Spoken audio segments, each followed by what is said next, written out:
예, 반갑습니다. 예수님의 이름을 찬미합니다. 우리 세계를 품고 복음을 위하여서 직접 가든지 아니면은 보내든지 하나님의 나라 성숙과 확장을 위하여서 지금도 수고하시는 우리 동역자 여러분, 그동안 편하셨습니까?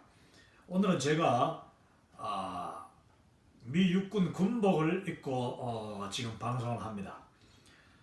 지난 한 두 주 동안 제가 근무하는 이 미 국방부 소속 이 통합병원, 미국 육군, 공군, 해군 그리고 해병대 전체가 같이 이제 사용하는 그 통합병원인데 미국에 몇 개가 있습니다. 그 중에서도 가장 이 규모가 큰 이 샌안토니오 텍사스 통합병원에서 제가 근무를 하는데 지난 한 두 주 동안 거의 뭐 이틀에 한 번씩 야간 당직을 제가 지금 하고 있습니다. 그 큰 병원의 유일한 이 채플린 군복으로 이제 오는 환자들과 그 가족들, 특별히 그 응급실로 실려오는 여러 가지 트라우마, 외상병동이라고 하죠.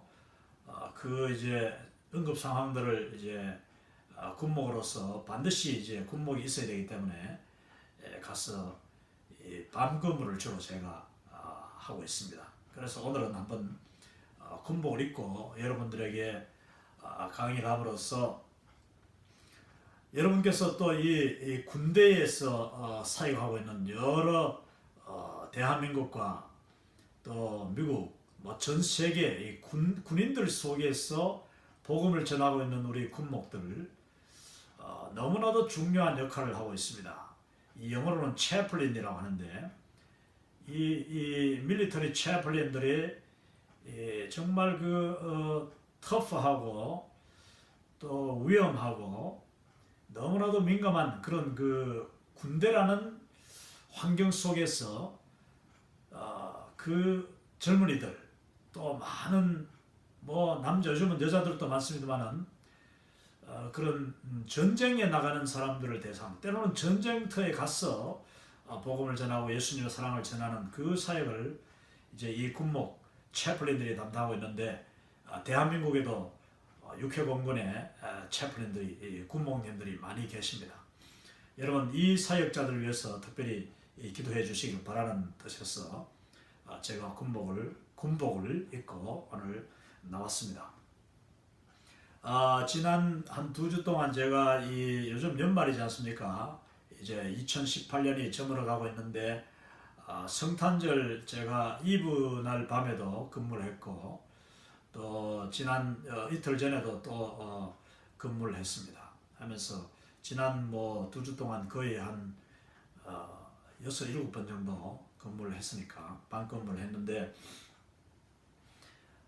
요즘 뭐 환자가 많이 실려옵니다. 이 미국은 주로 교통사고 환자들, 이 트라우마, 이 응급실 중에서도 이 트라우마는 외상병동이기 때문에 바로 뭐 그냥 유혈이 낭자한 그런 분들, 또 이 노인, 어르신들이 또 미국은 이 70 넘어가고 이렇게 80, 뭐 90대 노인들이 쓰러지는 경우, 그걸 이제 fall이라고 하죠. 이제 쓰러진 낙상이라고 하는데 fall 해서 ground fall 뭐 이렇게 식사하다가도 그냥 순간적으로 의식을 잃는 거죠.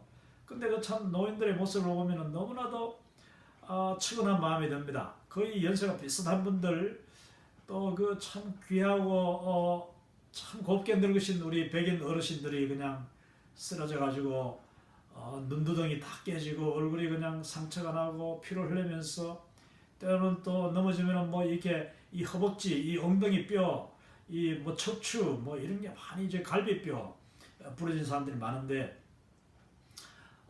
그 어른들을 이제 곁에 가서 참 예수님의 사랑으로 위로하고 또 저의 얼굴을 보여주고 내가 입고 있는 이 십자가 여러분 이 십자가 보이죠? 이 십자가만 해도 엄청난 그 환자들에게는 그 위로가 되고 이제 또 그것을 이제 Ministry of Presence라고 하는데 그 임재 사역이에요.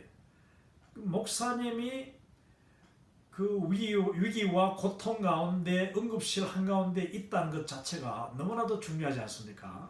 한국 병원은 어떤지 모르겠습니다만 미국 병원에는 모든 응급 상황, 특히 이런 외상병동 큰 사고, 메이저 트라우마 상황에서는 반드시 이 목사가 임재해야 됩니다. 목사가 동참해야 되는 거죠.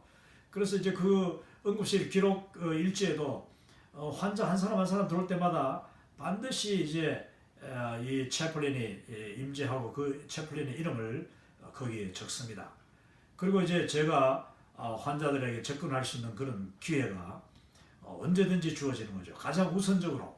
왜냐하면 이 환자들이 병원에 실려와서 정말 불안해하고 고통스러워하고 힘들어하는, 어떤 사람들은 정말 죽음의 그 문턱에 드나드는 그 상황, 그리고 또 그 옆에서 지켜보는 가족들, 그들을 돌보는 데는 의사들도 중요하지만은 이 목사의 역할이 너무나도 큰 것입니다.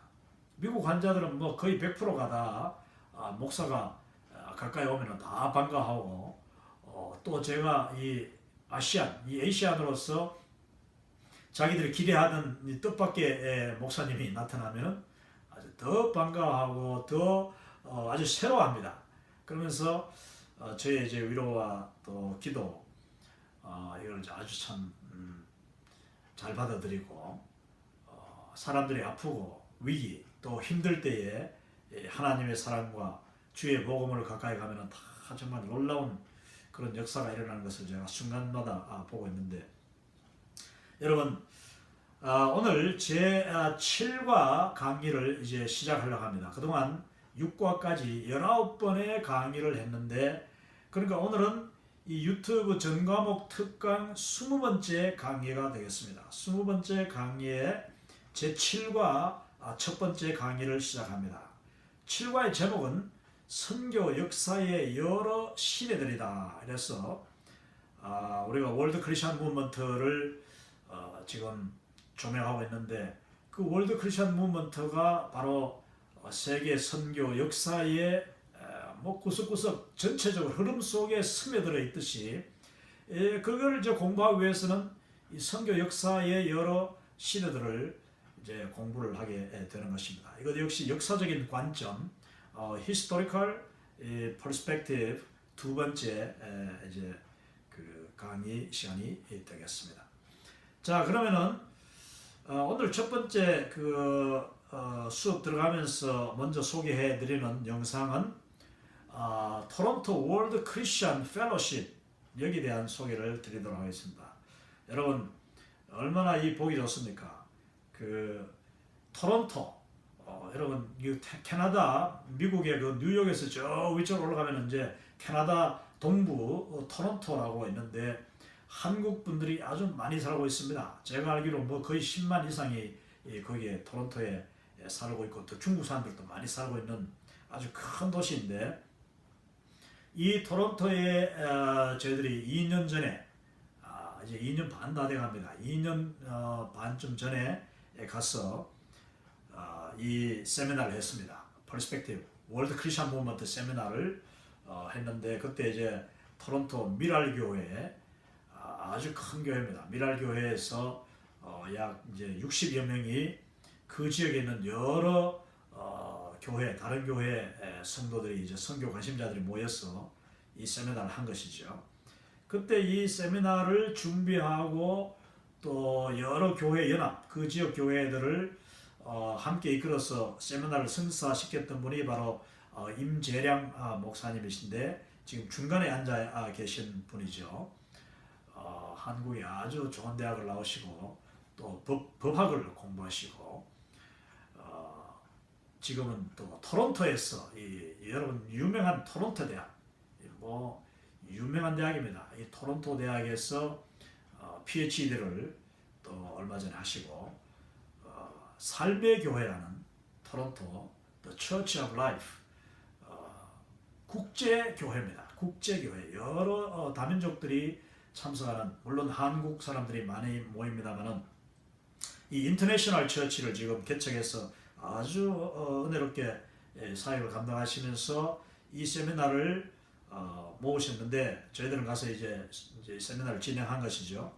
토론토에 있는 여러 선교 단체들이 이제 이 세미나에 동참해가지고 또 강의도 하시고 전문가들이 그렇게 했는데 그 세미나를 마치고 난 뒤에 정말 흥미롭고 재밌는 것이 이 토론토는 참 한국 분들, 코리안 아메리칸들이 아주 참 점잖으시고 다 참 믿는 분들도 아주 고상한 분들입니다. 고상한 분들이라 이 성경에 나오는 베레아 성도들이 아주 고상한 성도들이라 그 성경을 공부하기를 좋아하고 모이기를 힘썼다 했는데 이 토론토 미랄교회에서 열린 세미나가 마치고 난 직후에 저 임재량 목사님과 또 그 미랄교회에 출석하시는 김상익 장로님, 지금 이 월드 크리스천 펠로십 회장으로 섬기시는 김상익 장로님, 또 그 뒤에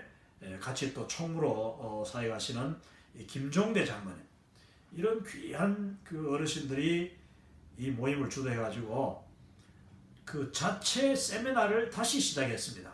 사실 이 지역 세미나가 우리가 시간이 한정된 시간 속에 이 세미나를 뭐 해도 다 전달도 못하고 또 아쉬움이 많습니다. 그래서 가능하면은 세미나를 이제 마치면서 그 지역의 한 교회 또는 그 지역에 아주 헌신된 우리 성도들 중심으로 여러 교회가 같이 연합하는, 그러니까 기도도 같이 연합으로 하고 또 이 세미나를 다시 공부를 하라고 합니다. 이제 소그룹 공부죠.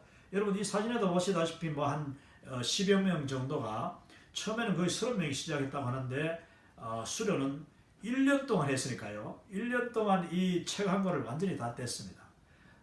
각자 돌아가면서 발표도 하고 또 공부하고 난 뒤에는 기도도 하고 교제도 나누고 이렇게 하면서 이분들이 정말 1년 동안 놀라운 그 열심을 발휘했는데 최종 수료자가 한 10여 명 됐습니다. 그래서 이제 수료하는 그때에 제가 직접 가서 또 교제를 나누고 또 마지막에 이제 그 강의를 이제 마무리를 같이 했는데 그 모습을 찍은 사진이 바로 이 지금 토론토 월드 크리스천 펠로십 사진 모습입니다.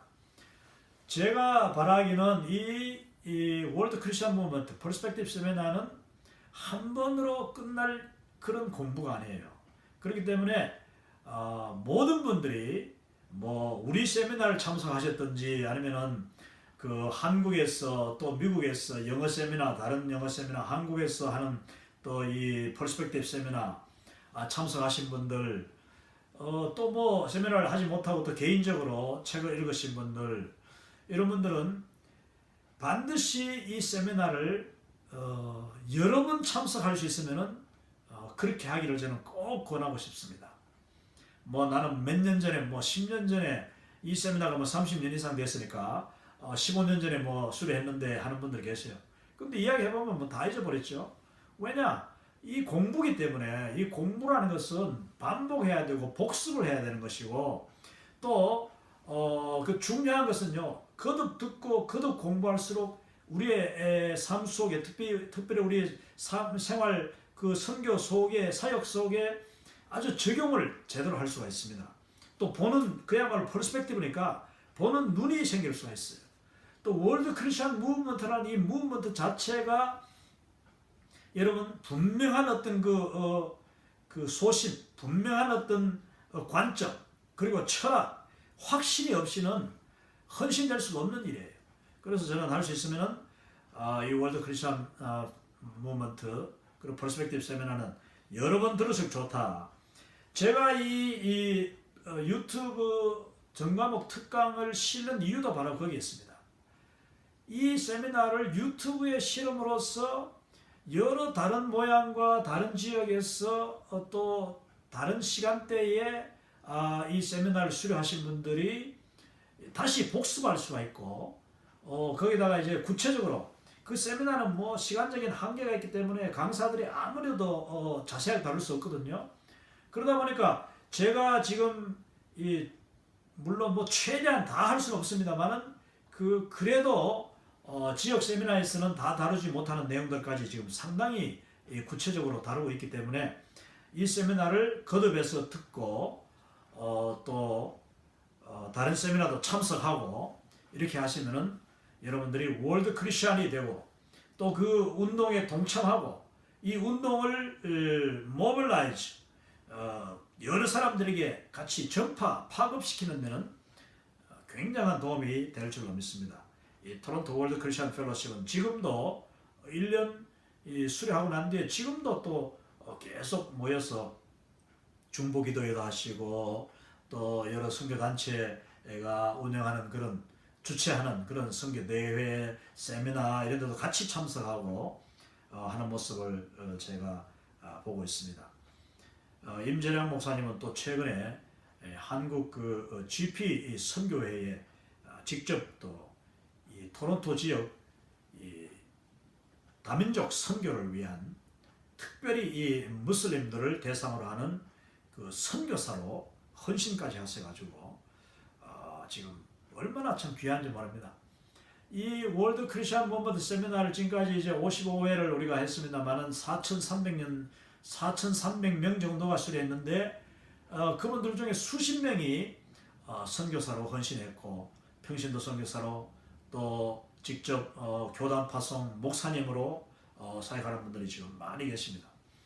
자, 그러면은 이제 7과 내용을 한번 보도록 하겠습니다. 자, 7과의 주요 내용을 보면은 이 세계 선교의 여러 시대들인데 첫 번째는 월드 크리스천 무브먼트의 여러 단계들이 나옵니다. 여러 시대적인 단계, 또 사역적인 단계, 또 그 시대의 전환기. 이래서 요걸 이제 세 가지로 이제 공부할 텐데 오늘은 요 네 사람이라 하는 그 단계를 이제 공부하려고 합니다. 자, 이 월드 크리스천 무브먼트의 단계에서 네 사람, 세 시대, 그리고 두 전환기 이렇게 이야기하면은 거의 7과의 절반 이상 강의가 커버가 되는데 여러분이 7과를 공부하고 나면은 선교사가 그리고 선교단체 또는 선교회가 어떤 현지에 가서 개인적으로 아니면 팀으로 선교 사역을 시작하지 않습니까? 그러면 그 선교 사역은 10년이 걸리든지 15년이 걸리든지 어느 정도 열매를 맺고 우리 퍼스펙티브에서 보는 그 선교적인 한 과정 1세대가 끝나기까지 이 네 사람의 단계를 거치게 됩니다. 선교사가 네 사람의 역할을 하게 돼요. 아주 재밌죠. 이게 바로 랄프 윈터 박사가 그 구분하고 정립한 선교 이론인데 그걸 이제 오늘 공부하고 그 뒤에 이어서 이제 새 시대 세계 선교를 특별히 현대 선교를 지금까지 쭉 온 내용들을 보면은 새 시대 주요한 시대를 거쳐왔다 하는 내용이죠. 그러면서 이제 새 시대 첫 번째 시대 그리고 제2세대 제3세대 이렇게 거쳐오면서 1세대에서 2세대로 넘어가는 그 전환기 또 2세대에서 3세대로 넘어가는 그 전환기 그래서 이제 두 전환기라 합니다. 그 전환기에서 우리가 배울 점은 무엇인가? 이게 참 그 랄프 윈터 박사님의 놀라운 그런 그 해안과 정리, 이론적인 정리 그걸 이제 우리가 배우게 될 텐데 여러분이 이것을 공부함으로써 선교를 바라보는 눈, 또 선교지에 단기 선교를 가든지 잠시 여행을 가더라도 아니면 선교지에서 선교사님이 이 방문을 하셔가지고 그 선교사님을 모시고 잠시 식사를 하면서 대화를 하더라도 지금 이 선교사님이 어디쯤 와 있구나.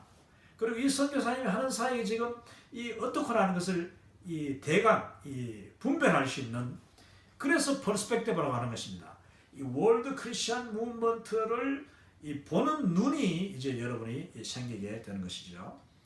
그리고 두 번째 내용은 이제 벽과 협곡에서 이제 문화적인 거리 문제라고 하는데 이거는 조금 약간 이론적인 부분이 있으면 굉장히 아주 흥미롭고 제가 아주 재밌게 저 스스로가 이것을 너무나도 많이 현장에서 경험하고 저 스스로가 직접 요즘도 이 미국이란 다른 타문화 속에서 살면서 이제 사역하지 않습니까? 거기서 느끼는 것이기 때문에 이걸 아주 흥미롭게 제가 여러분들에게 설명을 해드리도록 하겠습니다.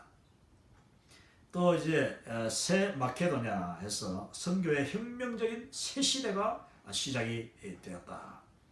하나님 나라의 다리, 이 도널드 맥게브런 박사의 이제 교회의 성장, 이 세계 부흥, 복음의 그 놀라운 그 부흥, 그리고 교회가 어떻게 성장하는가, 이런 부분들, 영적인 큰 수확을 기대한다 하는 내용들도 나오고요. 이제 마지막으로는 전 세계적인 추수 일꾼들, 이 세계적인 그 영적 추수 일꾼들, 선교 요원들이 이 어느 세계로부터 왔는가, 제1세계, 2세계, 제3세계, 이런 내용들을 이제 다루면서 지금 그러면은 선교 현장에 쏟아져 들어오고 있는 추수 일꾼들은 과연 어떤 사람들인가, 이런 내용들을 아주 실제적으로 다루도록 하겠습니다. 그리고 첫 번째 내용으로 들어가면은 여러분, 월드 크리스천 무브먼트의 여러 단계들, 그 중에서 첫 번째 선교사 또는 선교단체, 선교하는 교회가 현지 교회 아니면 현지인들, 선교를 하러 가면은 당장 만나는 게 현지인들이지 않습니까? 현지인, 뭐 개인이 될 수가 있고, 또 현지인들이 될 수 있고, 또 그 다음에 아니면은 더 큰 그 현지의 여러 이제 전도 대상자들이죠. 선교 대상자들과의 관계를 어떻게 이제 시작하고 어떻게 발전시켜서 이 선교 사역과 연관 짓고, 그 다음에 나중에 선교 사역을 그들과 어떤 관계 속에서 마무리 지을 수 있는가, 열매 맺을 수 있는가 하는 내용인데, 이것을 이제 랄프 윈터 박사는, 여러분 랄프 윈터 박사는 이미 뭐 여러 번 이야기 나왔습니다만은 이 퍼스펙티브 세미나 월드 크리스천 무브먼트의 이 교재를 처음 시작한 분이에요. 처음부터 시작했고, 이 교재에 수많은 아티클, 수많은 이론들, 선교 이론들을 직접 쓰신 분이고, 그래서 이 책의 아주 주요 저자요 편집자라고 할 수 있습니다.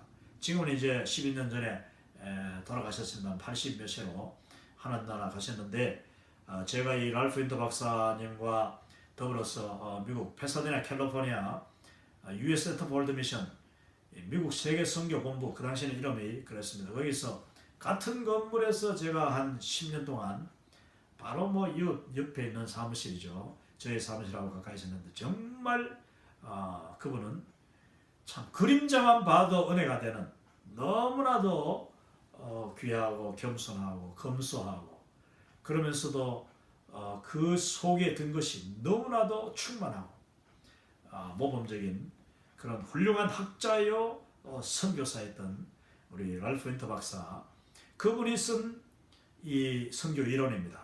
자, 선교사가 현지 이 선교지에 가서 사역하는 그 과정을 단계로 네 단계라고 하는데, 그 네 단계가 바로 네 사람의 역할을 한다, 이렇게 이야기했어요. 선교사가 네 사람의 역할, 참 재밌죠? 자, 그러면은 그게 뭐냐? 첫 번째, 선교사가, 자, 여러분 한국을 떠나거나 이제 미국을 떠나서 선교사님이 선교지에 갑니다. 그러면 거기는 교회가 전혀 없고 또 예수님을 대해서 전혀 모르는 그런 그 지역이라고 보십시다. 그러니까 전혀 기독교와 상관이 없는 사람, 현지인을 이제 만나서 그들을 대상으로 복음을 전하는 것이죠. 그러면은 이 선교사의 첫 번째 역할이 뭡니까? 그것은 개척자의 역할이에요. 개척자, 이 파이오니어. 그래서 이제 네 사람의 역할을 P 네 개로 해서 이제 4P라고 하는데, 첫 번째 P는 파이오니어, 개척자라는 뜻입니다. 선교사가 한국에서 물론 뭐 목사가 이제 교회를 개척할 때도 어떤 마을, 섬이라든지 교회가 전혀 없는 마을에 가면은 개척자지 않습니까? 개척자. 자, 개척자가 어떤 특징이 있느냐, 이런 내용들을 공부할 것이고, 두 번째는 부모 역할을 합니다. 개척자 파이오니어 역할이 끝나면은 페어런트, 이 페어런트라고 해서 부모, 아버지 같은 역할, 또 영적인 어머니와 같은 역할을 하죠. 그 다음에는 이 협력자 역할을 합니다. 그 현지인이 정말 감사하게도 복음을 받아들이고 영적으로 성장하고 훈련되어서 사역자가 됐을 때에 그 현지인과 더불어서 어깨를 나란히 하여서 동력하는, 그것을 이제 협력자라 해서 이제 파트너, 세 번째 P, 파트너 역할. 네 번째 마지막으로는 그 현지인을 훈련시키고 성숙시키고 난 뒤에 어느 정도 자질이 갖춰지면은 그 다음에는 이제 이 선교사는요, 이 퍼스펙티브로 이야기하기를 떠날 준비를 해야 된다. 떠날 준비한다. 그 말이 뭐냐? 그 현지인을 그 자리에 지도자로 세우는 것입니다. 그리고 세우고 자기는 물러나는 것을 이제 참여자, 이 파티스펀트라고 하는 말은 이것은 뭐냐 하면은 어떤 중요한 그 교회의 행사, 중요한 사역이 있을 때만 동참을 해주고 나머지는 그냥 자기가 빠져나오는 거예요. 더 좋은 방법은 완전히 거기서 떠나가지고 이 선교사님은 또 다른 지역에서 개척을 하든지 아니면은 미국으로 돌아와서 한국으로 돌아와서 선교 훈련을 한다든지 선교 단체를 생긴다든지 또 선교 동원가가 된다든지 이런 퍼스펙티브를 강의를 한다든지 또 담임 목사님을 하실 수도 있죠. 이와 같이 자기 사역을 이제 떠난다는 이유는 더 중요한 의미가 뭐냐면 현지인을 세운다는 의미입니다. 이게 이제 네 번째 P 단계입니다. 이걸 이제 좀 구체적으로 오늘 시간 되는 대로 한번 여러분들에게 설명을 해드리도록 하겠습니다. 이 내용을 들으면은 여러분이 선교사로 지금 사역하시는 분도 내가 지금 어디쯤 와 있구나. 그리고 내가 해야 될 그 단계의 명확한 그 단계별 중요한 사역이 뭔가. 내가 또 여기서 내가 이러다 보니까 지금 이 단계들을 잘못 놓치고 있네. 아니면 이 단계에서 너무 오랫동안 머무르고 있네 하는 것을 이제 발견할 수 있고 자기 자신을 돌아보는 그런 계기도 되고 선교사로 이제 금방 시작하신 사역을 금방 시작하신 분들에게는 가장 좋은 이 강의 내용이 될 것입니다. 왜냐하면은 이미 수십 년 동안 사역하신 분들은 이 단계를 자기도 모르는 사이에 잘 거친 분도 계신가 하면은 또 이걸 배우지 못했으니까 또 어떤 분은 배우지 않아도 그냥 말씀 안에서 기도하는 가운데 지혜롭게 또 겸손하게 섬기다 보면은 이미 이 단계를 그대로 다 거친 분을 저는 너무너무 많이 봤어요. 얼마나 훌륭한 사역 많이 하신 분들이 계신지 모릅니다. 왜냐하면 이것은 그냥 만든 게 아니고 랄프 윈터 박사가 수많은 선교사들을 훈련시키고 그들을 만나고 그들의 현장을 가보면서 정리한 그런 이론이기 때문에 가장 모범적인 이론이라고 할 수 있죠. 그리고 또 교회, 우리가 보내는 선교사들, 파송하는 교회나 우리 성도의 입장에서는 후원자의 입장에서도 내가 기도하고 내가 후원하고 우리 교회가 후원하는 선교사님이 지금 어느 단계에 계시는구나.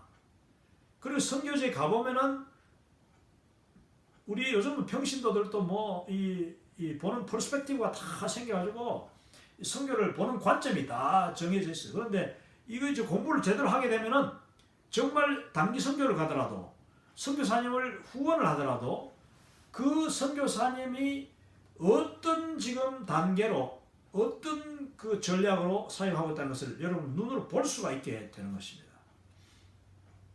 첫 번째 이 개척자 단계는 파이오니어 스테이지라고 해서 이제 씨 뿌리는 단계라. 씨 뿌리는 단계. 자, 이 단계에서 주로 일어나는 일이 어떤가, 또 해야 되는 일이 어떤가 봅시다.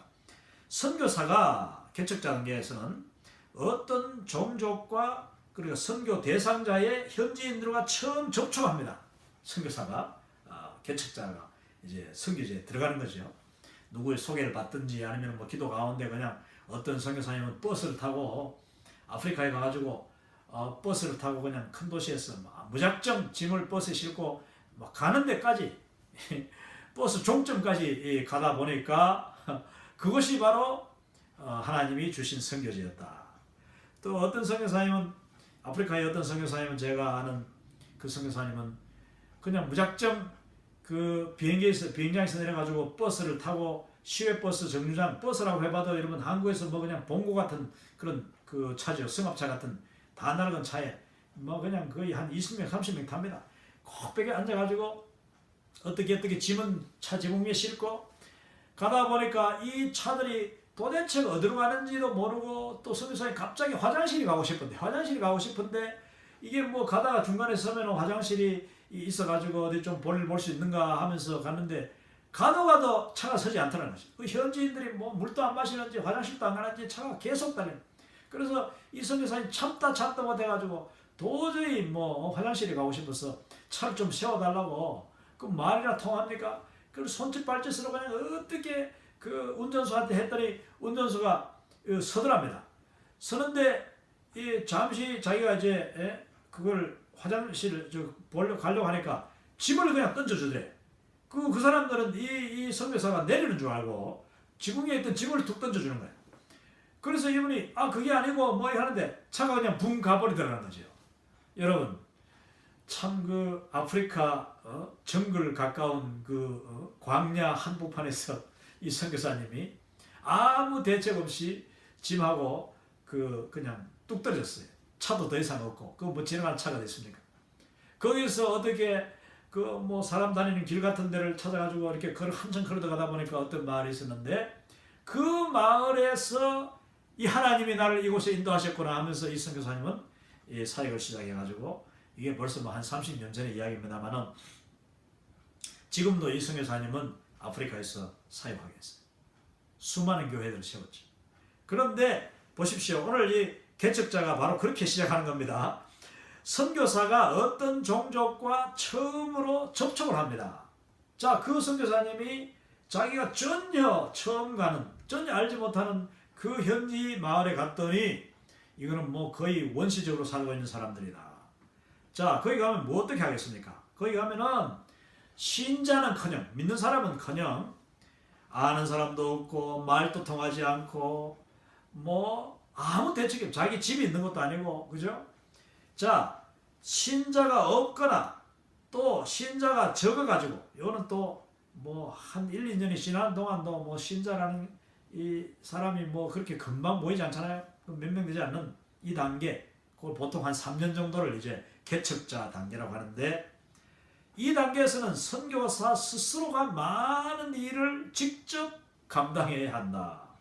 여러분 맞죠? 개척하니까 자기가 직접 뭐 집을 짓고 부인하고 같이 가면은 우선에 가족이 남자 혼자 같으면 뭐 아무데나 그냥 뒹굴어 자도 되지만은 부인이 있고 아이가 있다면은 만약에 더 중요하죠. 이제 집을 짓고 해야 되는데 현지인들과 어떻게 커뮤니케이션 해가지고 선교사가 또 현지인의 도움을 받아요. 도움을 받아야 돼요. 도움을 받는다라는 것은 여러분 성경에 사랑의 빚을 진다라는 말을 하는데 우리가 현지인들에게 도움을 받는 것도 중요해요. 기대는 것도 중요해요. 너무 뭐 무조건 그들에게 짐이 될 정도로 기대면 되지 않지만은 그 현지인들 특히 우리 한국의 옛날 뭐 제가 어릴 때도 그랬으면 외부에서 누가 외지인이 들어오면은 그들에게 대한 호기심도 많고 관심도 많고 또 그들이 필요한 걸 막 그냥 배고픔 같은 물도 갖다 주고 밥도 갖다 주고 하지 않습니까? 이게 인정이죠.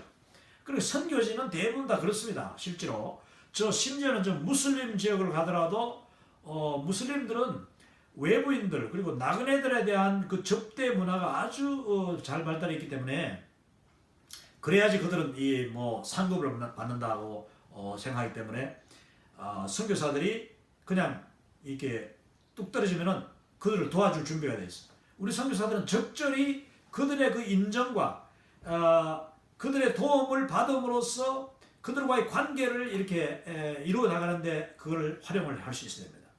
그러면서 우리 선교사들은 선교지에 갈 때 할 수 있으면 이것저것 온갖 것을 다 가져와야 돼. 사탕도 그냥 뭐 힘이 안 되라고 그냥 주머니마다 넣어가고 껌도 가져가고 또 뭐 크고 작은 그런 나중에 제가 이제 소개해드리겠습니다는 이 피스 차일드라는 영화 화해의 아이라는 영화를 이제 제가 마지막 페이지에서 소개를 할 텐데 그 영화에 보면은 정말 선교사님 한 분이 그 부인과 함께 그리고 그 아이와 함께 선교지에 그냥 뚝 떨어져 가지고 그것도 정글 속에 들어가서 어떻게 살아남는가.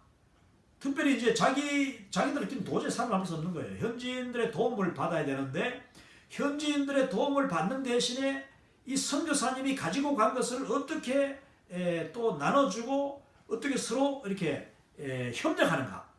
이걸 이제 트레이드라고 하는데, 이 트레이드라는 말은 주고받는 거예요. 뭐 장사한다는 뜻도 있지만은 이거는 아주 서로 좋은 것을 주고받는, 이게 잘 돼야 됩니다. 이 개척자는 특별히 자기 혼자 열심히 땅 판다고 되는 게 아니에요.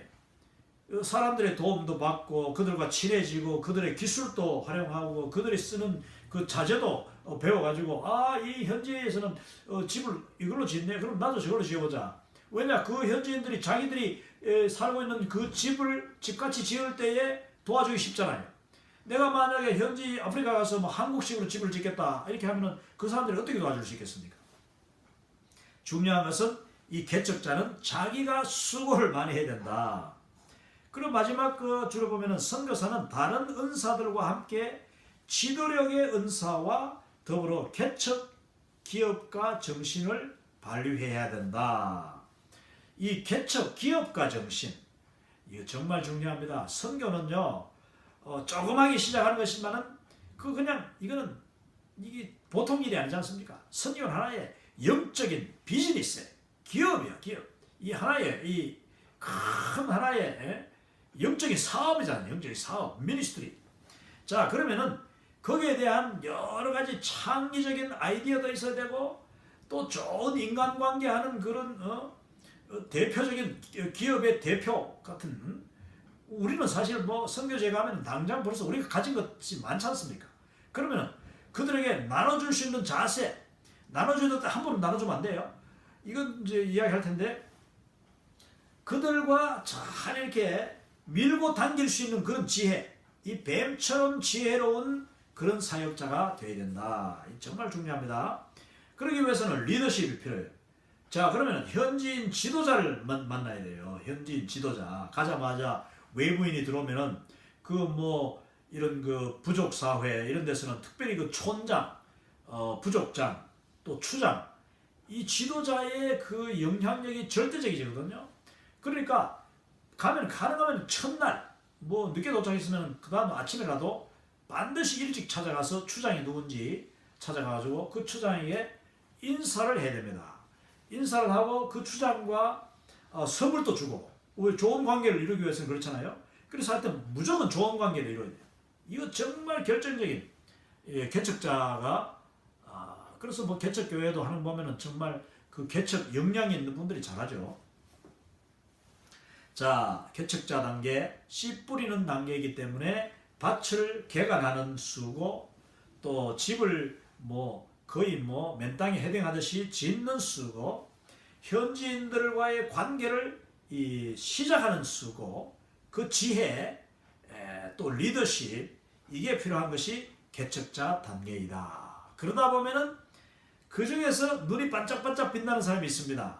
어린아이 중에서도 반드시 먼저 끌려오는 아이가 있고, 맨 먼저 사탕을 주고 싶은 아이가 있고, 껌을 주고 싶은 아이가 있고, 또 그 아이 따라가서 부모를 만날 그 부모까지 이끌어가는 그런 아이가 있는 거예요.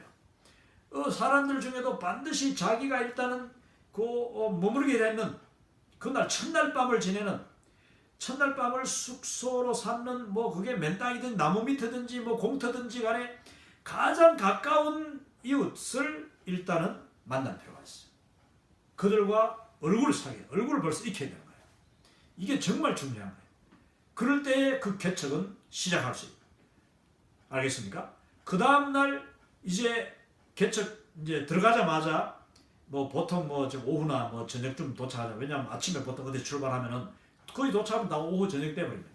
그러니까 그날 하여튼 최소한 아이들을 만나든지 어른 한두 명을 만나든지 한 가정이라도 만나고, 그 다음에 할 수 있으면 추장도 만나고, 그 다음 날은 일찍 일어나야 됩니다. 왜냐하면은 선교사가 어떤 현지에 가가지고, 그것도 이 선교지가 오지면 오질수록 일찍 일어나지 않으면은 구경거리가 됩니다. 여러분 알다시피 시골 사람들, 아주 오지에 있는 사람들은 다 새벽에 일찍 나는 거 아시죠? 그들은 새벽에 그냥 밝기도 전에 일어나는 거예요. 왜냐? 일찍 자니까. 뭐 전기도 없는 경우도 많고 뭐 별로 할 일도 없고 그러니까 일찍 자고 그리고 일찍 일어납니다. 근데 선교사님이 아이고 어제 뭐 그냥 너무너무 장거리 여행을 했더니 피곤해 안 되겠어. 또 하면 애들 있고 하면 또 애들도 피곤하니까 야 자자. 그래가지고 아침에 뭐 오늘 좀 푹 자고 일어나자. 그럼 만약에 뭐 한 9시 10시쯤 내가 일어났다. 그러면요 동네 사람들이 자기 주변에 다 와 있어.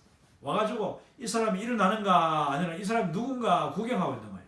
그러면은 일단 개척자로서의 출발은 절반 이상 실패했다고 볼 수 있습니다. 아침 일찍 일어나요. 일찍 나가지고 새벽부터 만나는 사람마다 인사해. 왜? 벌써 지난밤에 소문 다 났어. 이 새로운 사람, 낯선 사람이 왔다는 소문이 났기 때문에 내가 소문 안 내도 돼. 이 뭐 그 시골 사람들은 벌써 소문 다 내는 거야. 그러면은 아침에 일어나자마자 인사를 하고 그리고 만나는 사람마다 웃으면서 친구가 돼야 돼. 할 수 있는 거기서부터 말을 배워야 돼. 아침 인사가 뭘 하는지 몇 사람만 만나보면 똑같은 말을 하면 그게 아침 인사예요. 그럼 자기도 그 말을 또 해. 그러면서 말을 배우기 시작합니다. 말은 반복해야 됩니다. 내가 아침 인사를 배웠으면 만나는 사람마다 똑같은 말을 계속합니다. 그래서 한 10명, 20명 만나고 나면은 아침 인사 금방 외워져요. 점심시간에 인사 또 어떻게 배워가지고 또 하는 거예요. 이런 식으로 말을 그 현지인들과 부딪히면서 말을 해야 되고 그들 속에 들어가야지 빨리 친해지고 빨리 정착할 수 있습니다. 이거 절대 중요한 것입니다. 자, 그러면은 이 개척자 단계에서 그 다음 단계가 뭐냐? 부모 단계입니다. parent. 두 번째 P죠. 두 번째 P는 parent 스테이지인데 부모 단계를 다른 말로 하면은 이제 개척자 단계는 씨 뿌리는 단계. 부모 단계는 양육하는 단계. 자, 벌써 양육하는 단계 돼버렸는데 개척자 단계에서 여러분 처음 만난 아이들 또 바로 옆집 사람 아니면 자기를 특별히 관심 가지고 접근하는 사람들 또 추장 그 동네의 그 지역의 지도자 또 여자들 중에서도 보면은 추장 부인도 물론 중요하고 또 연세 드신 분들 노인들 아주 중요합니다. 어른들과 친해져야 돼요. 그리고 여자분들 중에서도 아주 리더십이 있는 그런 부녀회장 앞으로 부녀회장할 여전도회 회장할 만한 사람들 이런 사람들을 빨리 분별해서 하나님이 정말 우리 기도해야 되고 지혜로워야 되는 이유가 있습니다. 우리가 뱀처럼 지혜로워야 되는 이유가 있어요. 그러면은 하나님이 그들을 내 눈에 들어오게 하시는 거예요. 그러면 그들에게 적극적으로 다가가고 그들을 내가 있는데 초청하고 내가 가지고 있는 것을 아주 작은 것을 나는 처음부터 뭐 큰 거 주면 안 돼. 돈 주면 큰일 나. 돈은 절대 주면 안 돼. 또 가치 있는 거 주면 안 돼. 그러나 작으면 이게 뭔가를 이렇게 표시하면서 그들과 가까워질 필요가 있다. 그리고 그들이 뭘 주면 받아. 무조건 받고 감사하고. 그러면서 이제 친해진 사람을 자꾸 이렇게 이게 프렌십 이벤젤리즘 이게 우정 전도라고 해요. 첫째 우정 그러니까 친구가 되는 거죠. 친구가 되고 친해지는 단계를 통해서 점점 이제 그들이 내게로 가까우도록. 그 다음에 뭐 처음에는 뭐 처음부터 복음 전가할 수 없는 거예요. 처음에는 말을 배워야 되니까 일단은 말을 배우는 단계가 사람이 친해지지 않고는 말을 배울 수가 없습니다. 일단 친해지고 왕래가 있고 이 가고 오고 자꾸 만나면 말이 많아져야 그 다음에 말을 배울 수가 있거든요. 그 단계가 이제 개척자 단계인데 그러면서 이제 친구가 되고 내가 이 사람이다 싶은 사람을 이제 가까이 데려와서 조금씩 전도를 하죠. 전도를 하고 그 다음에 나아가서는 이제 현지 말로 그들을 이제 지도를 하기 시작해요. 성경 공부를 한다든지 이렇게 할 필요가 있습니다. 그러다 보면은 이 믿음이 자라는 게 보이는 사람이 있어요. 어떤 사람은 믿음 빨리 자랍니다. 어떤 사람은 주변만 뱅글뱅글 돌기만 하고 또 어떤 사람은 벤질벤질하고 어떤 사람은 또 처음부터 그냥 내가 가지고 있는 물건만 자꾸 뭔가 막 먹을 것만 자꾸 이렇게 달라하고 뭐 또 훔쳐가기도 하고 하는 사람 별 사람 다 있죠. 그러나 하나님이 주시는 핵심 인물이 있다. 그 주요 인물이 있다. 그 주요 인물이 할 수 있으면 그 지역의 지도자면 좋다. 중요한 것입니다. 지도자, 추장이나 부족장이면 더 좋다. 그래서 그와 친해지고 그들과 친해져서 그들에게 복음을 전하고 그들을 훈련시켜 나가는 단계가 이 영적인 부모의 단계다. 뭐 금방 이제 기독교를 받으려고 예수님을 알고 신앙을 하자면 그 어린이지 않습니까? 영적인 어린이죠. 참 이 말이 뭐 쉽습니다만 이게 뭐 하루 이틀 만에 되는 게 아니에요. 개척자 단계가 한 3년 이상 갈 수 있어요. 말을 배워야 되니까. 말 배우고 문화 배우고 또 거기서 이제 뭐 온갖 준비를 다 해야 되고 농사 내가 또 먹을 수 있는 농사도 짓고 해야 되니까 그 모든 과정에서 현지인들과 서로 나누고 도움을 받고 도움을 주고 또 가르치고 배우고 하면서 복음의 단계로 나아간다. 그래서 그 믿음이 자라는 단계, 훈련을 하는 단계가 이제 양육 단계다. 여기서는 선교사가 현지인 지도자라고 했습니다. 처음에 일단 일반적으로 모여오는 어린아이는 어린아이대로 또 어른들은 어른대로 이렇게 이제 그걸 가르치면서 그 중에서 눈이 반짝하는 사람이 있다고 했습니다. 관심 있고 하나님이 딱 이게 벌써 예비하신 그 일꾼이 있어요. 그 미래의 지도자, 후보자들을 딱 사용해가지고 계속 훈련시킵니다. 이때 선교사에게는 가르침의 은사가 필수적이다. 우리가 그래서 이 공부하는 이유가 그거예요. 내가 가서 가르쳐야 되니까. 그러면은 내가 배워요. 배우면서 그 가르치는 거 내용도 내가 배우고 가르치는 방법도 배우고 이 세미나도 여러 군데 갈 필요가 있는 것이 정말 강사마다 또 가르치는 방법이 다르지 않습니까? 저도 이 세미나를 지금까지 이 17년 동안 21년째 이 세미나를 공부하고 17년 동안 직접 이 세미나를 가르치고 이 세미나를 제가 준비해서 운영하면서 저 혼자 강의한 것이 아니라고 했죠. 처음 한 10년 정도는 뭐 수많은 지금도 이렇게 뛰어난 강사님들을 모셔서 같이 강의를 합니다만 지금까지 약 250명의 강사들이 오셔가지고 한 과목 두 과목씩 맡아가지고 이제 세미나 할 때마다 저와 함께 강의를 했죠. 그러다 보니까 제가 그 선교사님들, 목사님들, 뭐 학자들, 뭐 이런 뛰어난 분들의 온갖 전문인들이죠. 그분들의 그 강의를 들으면서 저는 이 세미나가 사실은 제가 이해가 되고 납득이 되고 또 클리어해지고 나중에 가서는 이제 이 세미나를 가르치게 되더라는 것입니다. 여러분 할 수 있으면은 많은 그 세미나를 듣고 꼭 이 세미나뿐만 아니라 뭐 자기가 예를 들어서 무슬림 지역으로 가면은 무슬림에 관한 세미나 또 뭐 가난한 나라 사회주의 국가 가면은 그 나라에서 내가 어떻게 참 그 지역을 개발할 수 있는가 뭐 필요하면은 정말 의학도 공부하고 약도 공부하고 또 농업도 공부하고 또 뭐 목공도 공부하고 집 짓는 것도 공부하고 공부할 필요가 있는 거예요. 또 애들한테 가르치려면 애들한테 뭐 그림 그리는 거 이런 것도 다 가르쳐서 가야지. 가르침의 은사가 있어야지 선교지 가서 현지인을 빨리 양육을 잘 시킵니다.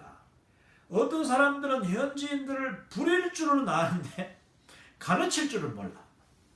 가르쳐가면서 그 사람들을 훈련도 시키고 심부름도 시키고 또 일도 같이 하고 이렇게 해야 되는데 어떤 분들은 참 답답해요. 안타까워요. 그냥 그 현지인들을 그냥 종처럼 부르기만 해. 막 명령은 잘 시키고 막 그냥 화내고 막 그냥 이 가불관계가 돼가지고 말이야. 현지인을 그냥 막 몰아붙여. 그러면은 그 사람 잘할 수가 없어요. 여러분 교육자는 가르치는 교사는 반드시 그 배우는 학생이 뭐 어린아이든지 어른이든지 우리 영적으로 벌써 자녀들이잖아. 그러면 그 자녀가 나의 제자가 되는 순간 그들을 잘 격려하고 그들을 잘 또 이렇게 가르치고 지혜롭게 그들의 눈이 띄어질 수 있도록 마음이 이해가 될 수 있도록 그게 중요해요. 이 은사예요. 은사. 그거는 뭐 무슨 사범대학을 나오고 교육대학을 나오고 뭐 교수, 박사 뭐 공부를 많이 해야지 잘 가르치는 게 아니에요. 제가 벌써 말씀드렸잖아요. 어떤 분은 PhD를 뭐 몇 개를 가지고 있어도 강의 시간에 그냥 중얼중얼 자기 혼자 이야기하는 사람이 있어. 학생들 다 졸고 있어. 왜냐? 그분들 지식이 머리에 가득한데 가르치는 은사가 없는 거예요. 그런가 하면 어떤 분들은 제가 주일학교 출신 아닙니까? 주일학교 때 또 주일학교를 제가 교육전사로 지도도 하고 교사들을 또 이렇게 같이 사역하고 하다 보면은 아주 뛰어난 교사, 그분들은 뭐 반드시 뭐 많은 뭐 학위 공부를 한 분들이 잘 가르치는 게 아니에요. 아주 지혜롭게 쏙쏙 들어가도록 가르치는 분들이 계세요. 이게 가르치는 은사 필수입니다. 기도해야 됩니다. 그리고 훈련해야 돼요. 자기 스스로를 자꾸 훈련해야 되는 거예요. 또 이 부모 단계에서 중요한 것은 선교회와 그리고 선교사와 그 지역 교회. 여기서 선교회는 선교사, 교회는 그 지역입니다. 그 지역 사람이에요. 앞으로 이제 교회가 되니까. 이 선교사와 현지인의 관계는 부모와 성장하는 자녀의 관계다. 성장기에 놓여있는 자녀와 같다. 이 중요한 거예요.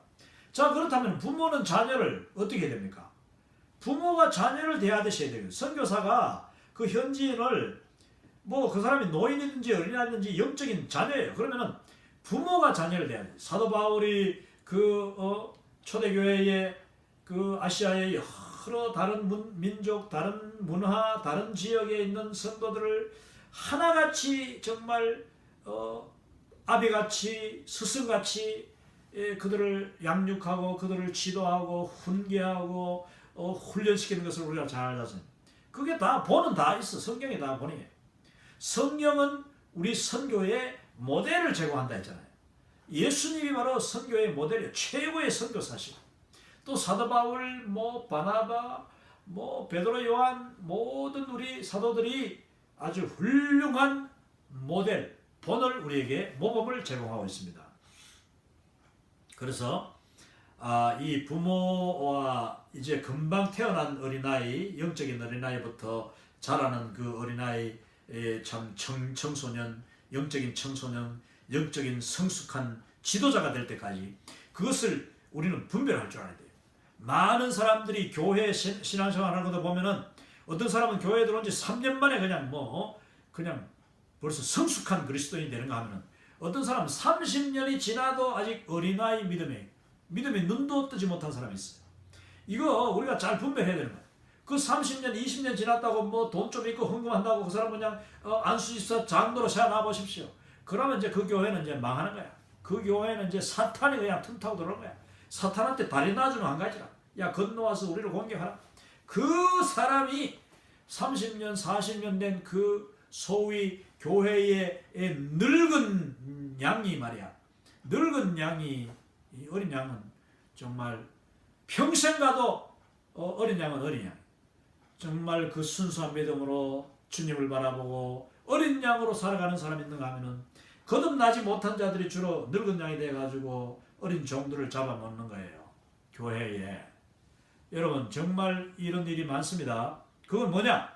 그 교회의 지도자들이 그 평신도들을 잘못 분별해가지고 잘못 세운 거야. 지도자를 잘못 세우면은 거듭난 적도 없는, 아직까지 영적으로 태어나지도 않는데 그걸 뭐 그냥 뭐 돈 많고 영향력 있는 지역 유지 정치인 교수라고 해서 그냥 세워나오십시오. 그 사람은 흉내만 내는 거예요. 나중에 제가 그 부분에 대해서 다시 이제 문화적인 부분에서 이야기하게 될 겁니다. 이거 정말 중요합니다. 자, 영적인 부모, 영적인 자녀의 관계가 분명해야 돼요. 그거는 내 사랑, 그리고 나의 기도, 나의 영적인 권위, 하나님이 주셔야 그 관계가 이루어지는 겁니다. 또 거기다가 스승이 되어야 됩니다. 아비가 되고 스승이 되어야 됩니다. 그래서 그냥 내가 보스가 아니라 보스가 되고 너는 운전수고 너는 마당이나 쓰고 이런 관계가 아니라 이 스승과 제자의 관계. 그래서 아주 고상한 관계로 이게 이루어져야 그 나중에 시간이 가면 갈수록 그 교회는 더 부흥할 것이요. 선교사 자기 혼자 할 수 없는 놀라운 일들을 이제 제자들이 하게 되고 나중에 선교사가 빠져나오더라도 그 제자들이 지도자 역할을 다 감당하게 되는 것이다. 여기서 이제 중요한 게 나옵니다. 마지막 부분에 보십시오. 양육하는 부모는 이 페이터널리즘이라 해서 이 패터널리즘이라는 게 뭐냐 하면은 이 파테르, 이 패터는 father란 뜻이에요. 아버지의 이제 뭐랄까 온정주의인데 아버지의 사랑이 여러분 좋으면 좋잖아요. 아버지의 사랑은 다 똑같아. 누구나 아버지 사랑이 있는데 그 사랑을 잘 조절을 못하면은 애한테 엄할 때는 엄하고 아비의 그 권위가 있어야 되잖아. 아비의 그 두려움도 있어야 되는데 자식이 그냥 아비를 아빠 하다가 나중에 아빠를 무시하게 되면은 그거는 아비 책임이야. 사랑을 무조건 부어준다고 되는 것이 아니라 아이들은 엄하게 키워야 되는 거예요. 특별히 저는 개인적으로 이 아기들을 이 3살, 만 3살 전까지는 엄하게 키워야 돼요. 그리고 3살 이후가 되면은요, 3살 딱 돌 지나는 순간부터 절대로 그 엄하게 하더라도 뭐 매질을 한다지 하면 큰일 나.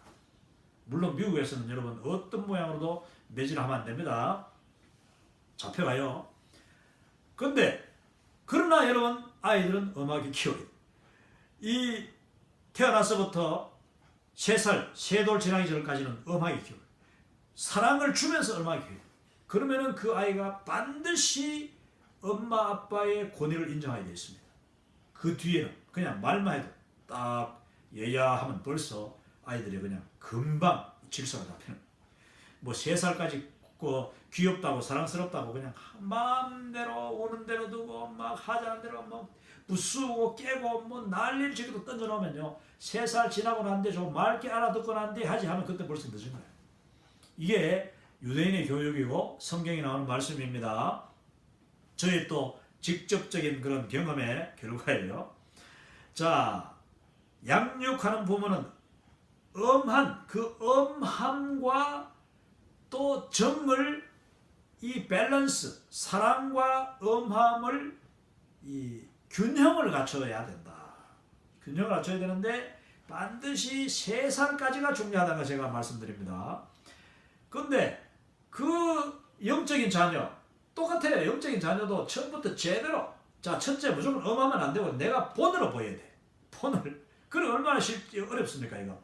내가 그렇게 살아야 돼. 내가 기도하는 모습, 내가 근면하게 일하는 모습, 내가 사람들과의 그 관계, 정직함, 또 하나님과의 관계, 말씀과의 관계, 공부하는 모습, 모든 것을 본으로 보여야 되는 거죠.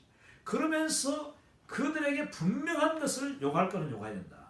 그래서 끌려가는 것이 아니라 내가 가지고 있는 그 기준에 일단은 그 기준이 물론 성경적인 기준이어야 되고 기도하는데 이루어져야 되지만은, 그렇지만은 너무 사랑만 또 주는 사람이 있어. 어떤 사람들 너무 사랑 오냐 하면서 처음부터 그냥 막 돈을 막 주고 말이야, 처음부터 막 먹을 것 갖다 주고 퍼주다 보면 걔들이 막 동네 사람들이 다 그냥 막 선교사님한테 가면 다 있다가 무조건 다 오는 거야. 그것도 안 돼. 그건 안 돼. 여러분, 온정주의는 잘못된 것이다. 무조건 사랑은 잘못된 것이다. 이것을 균형을, 그래서 예수님이 제자들을 그 둘씩 짝을 지어 보낼 때에 너희들을 세상에 보내는 것이 마치 이 양떼를, 어린 양들을 이리 가운데 보내는 것 같도다 하면서 어떻게 하라? 너희는 뱀처럼 지혜롭고 비둘기처럼 온순하고 비둘기처럼 순결하되 뱀처럼 지혜로워라고 예수님 말씀하십니다. 우리 선교사들, 또 사역자들, 목사님들, 아니 모든 그리스도인들은 뭐 비둘기처럼은 잘해. 비둘기처럼 강조 많이 하고, 뱀이면 뭐 성경에 이 아담과 하와를 그냥 꿰는 그 뱀만 생각해가지고 그렇지 않아. 예수님은요, 뱀을 이야기할 때에 두 종류가 있어. 사탄을 상징하는 뱀이 있는가 하면은 지혜를 상징하는 뱀도 하나님이 만드셨잖아요. 그래서 예수님이 그 뱀을 다 이렇게 인용한 것이 바로 그건데, 자, 비둘기처럼 순결하되 뱀처럼 지혜로워라 말씀하셨습니다. 우리 선교사들 정말 중요합니다. 현지인들을 대할 때에 우리가 사랑으로 순결함으로 대하지만 또 지혜로운, 뱀처럼 지혜롭게 그 분별을 잘하면서 기도하면서 신중하게 그 현지인들을 대해야지, 무조건 일방적인 사랑만 쏟아붓는다고 되는 게 아닙니다. 온정주의를 피해야 한다. 또 온정주의 하는 사람들이 보면 막 그냥 화난다고 그냥 막 아이들 두들겨 펴고 막 이렇게, 그것도 자기 감정을 절제 못하는 사람들이, 그게 온정주의가 또 많아요. 극과 극이, 그건 안 되는. 그런 분들은 자기의 그것부터 고쳐야 돼요. 자, 그러면은 이제 개척자 단계, 부모 단계까지 했습니다. 세 번째, 협력자 단계를 한번 봅시다.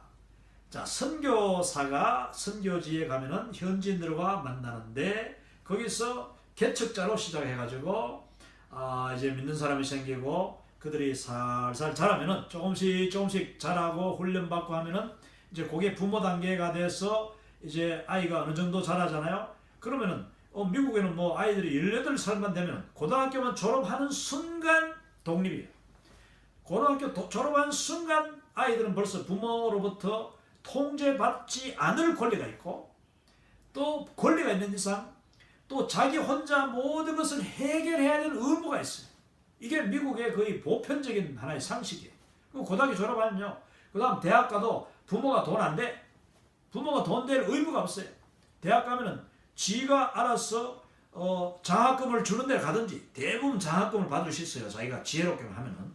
근데 욕심내가지고 뭐 사립대학을 간다든지 이렇게 하면 이제 그때는 자기가 돈 엄청나게 들잖아요. 사립대학은 돈이 많이 듭니다. 장학금도 별로 안 줘요. 물론 뭐 공부 잘하면은 사립대학도 장학금도 주고 하지만은 자, 자기의 분수에 맞지 않게 가서 돈을 많이 들게 될 경우 미국은 어떻게 하느냐? 다 정부에다가 대학 학자금을 융자를 받아요. 그럼 그 평생 갚아. 요즘 뭐 미국 대학 졸업하는 애들이 그 평균이 한 사람당 이 4만 불, 5만 불, 그러니까 4천만 원, 5천만 원의 빚을 지고 나온다 하거든요. 그거 정말 힘든 일이죠. 그러나 지혜로운 아이들은 대학을 들어갈 때 장학금에 맞게 들어가는 거죠. 저희 아이들도 그렇게 했어요. 뭐 부모 돈 한 푼도 안 들고 오히려 돈을 더 많이 받아와 생활비까지 주니까 학교에서. 그러면서 이제 공부를 하는데 우리가 이 그 부모 영적인 부모가 돼 가지고 그 우리 영적인 자녀들을 정말 지혜롭게 키워야 됩니다. 지혜롭게 키우는데 그 자녀들이 이제 어느 정도 자라지 않습니까? 자라면은 이제 나의 제자가 자라면은 18살이라 하죠. 미국 나이로 일반적으로 18살이지만은 영적으로는 그 사람이 뭐 보통 청소년쯤 되고 아니면 어른이 예수님을 처음 믿었다면은 그 사람과 공부해보면 알잖아. 대화해보면 알고 그 사람 어떻게 섬기는지 보면 알잖아. 신앙생활 하는 거 보면. 그래서 그 사람을 영적으로 시험하고 확증해가지고 이제 지도자가 됐다 싶으면은 청년은 청년대로 지도를 세우고 나이가 든 사람은 나이가 든 사람대로 또 지도자로 세우는 거죠. 어린아이는 또 어린아이 중에서도 또 지도자가 있어요. 이 질서가 있어요. 자꾸 그 리더를 만들어가지고 그래서 점점 그런 이 영적인 체계를 세워나갈 필요는 거예요. 자, 그래서 어느 정도 됐을 때에 그 현지인은 어린아이 단계에서 청소년 단계에서 그 다음에 지도자가 단계됩니다. 자, 독립적인 단계가 되면은 영적인 독립 단계가 되면은 그걸 인정해줘야 돼요.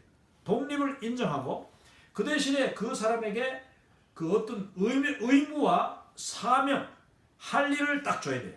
그 뭐 할 일을 처음부터 많이 주면 안 되겠죠. 무리하면 안 되죠. 심부름도 시켜보고 또 같이 일도 해보고 농사도 같이 지어보고 또 이제 심부름도 중요한 심부름 또 돈을 가지고 가는 심부름도 시켜보고 또 뭐 어떤 일을 맡겨가지고 너 혼자 이걸 한번 해봐라. 아니면 또 너가 이제 책임자가 돼가지고 너의 친구들을 데리고 한번 이걸 한번 해봐라. 그럼 딱 맡겨보는 거야. 이렇게 하면서 점점 그 지도자를 양육해 나가야 됩니다. 그러면 여기 지금 제3단계에서 요 파트너십이 일어나는데 파트너 스테이지가 나옵니다. 파트너라는 말은 협력자를 파트너가 하지 않습니까? 협력자, 같이 동력하는 사람. 현지인이 이제 예수님을 처음 믿고 영적인 어린아이에서 자라가지고 훈련받고 교육받아가지고 자랐을 때 어느 정도 독립할 수 있는 뭐 독립이라 할까요? 이제 자기 스스로 이제 생각도 하고 뭔가 일할 수 있는 나이가 됐을 때는 그 사람을 협력자로 세우는 것입니다. 세운다기보다 이제 자꾸 일을 이렇게 나누는 거죠. 일을 같이 하는 거죠. 같이 하다가 나중에 너도 해보고 또 옆에서 지켜보면서 또 맡겨보기도 하고 또 너가 한번 이 소그룹이나 성경 공부를 한번 인도해봐라. 처음엔 또 기도도 시켜보고 또 노래 잘하는 아이들은 또 너가 한번 이 어린아이들을 가지고 합창단을 한번 만들어봐라. 뭐 온갖 그 사람의 그 은사에 따라서 재능에 따라서 일을 자꾸 시켜가지고 지도자로 세워나가는 것. 그럴 때 그 사람은 나의 사역에 동참을 합니다. 그러니까 이 나와 그 현지인은 파트너가 되는 거예요. 동력자가 되는 거예요. 벌써 이제 영적으로 보면 성숙한 것이죠. 요 단계 정말 중요합니다. 많은 우리 한인 선교사님들이 선교지에 가보면은 이 단계에서 실패하는 경우가 많아요. 이 단계까지 못 가는 경우가 많고, 뭐 많은 선교사님들이 그냥 그 현지인을 그냥 아이 다루듯이, 어린아이 다루듯이 하는 사람 많아요. 어른이 됐는데도 물론 이제 이야기 들어보면은 저 아직 안 자라, 믿을 수가 없어, 뭐 아직까지 아무도 몰라, 이런 이야기도 하는데, 그거 사실은 누구 책임이에요? 선교사님 책임이에요. 선교사가 물론 사람마다 그 개인차가 있지만은 그 자기가 벌써 몇 년, 10년 넘고 이러면 벌써 그 지도자가 나와야 되는 거예요.